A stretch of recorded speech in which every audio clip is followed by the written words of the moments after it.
इकडे बघा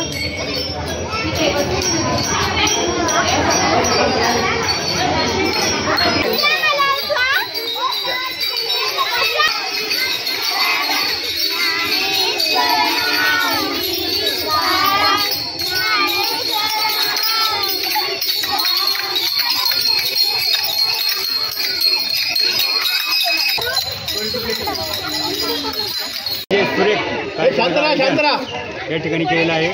शाळेने आपली संस्कृती काय आहे हे लहान घ्यायच्या मनामध्ये आपली संस्कृती जतवणं हे गरजेचं आहे. आपण आता रोजच्या दगदगत्या जीवनात बघतोय की दररोज परकीयांच्या एक युरोपियन संस्कृतीची आपल्यावर होत असलेले आक्रमण, परंतु हे चांगल्या प्रकारे मी सकाळपासून बघतो प्रत्येक शाळेमध्ये जे बघतोय की शिक्षक लोकांनी खूप चांगलं आयोजन करून लहानग्यांच्या मनामध्ये आपली संस्कृती काय असते, त्याचे रूढी परंपरा काय याची निश्चित जागरूकता करण्याचा जो प्रयत्न केला त्याबद्दल मी शिक्षक वर्गाचे आभार मानतो आणि त्यांचे अभिनंदन मी करतो की त्यांनी खूप सुरेख कार्यक्रम आयोजन केलेला आहे. आज जिल्हा परिषद प्राथमिक शाळा जळगाव तालुका राहता जिल्हा अहमदनगर येथून पंढरपूरसाठी यात्रा निघालेली आहे, वारी निघालेली आहे. सर्व वारकरी आणि आमचा वारकरी संप्रदाय हा तयार होऊन त्या मृदुंगाच्या नादामध्ये त्या विठुरायाची भेट घेणार आहे आणि या आषाढी वारीनिमित्त आम्ही सर्वांना हार्दिक शुभेच्छा देत आहोत. धन्यवाद.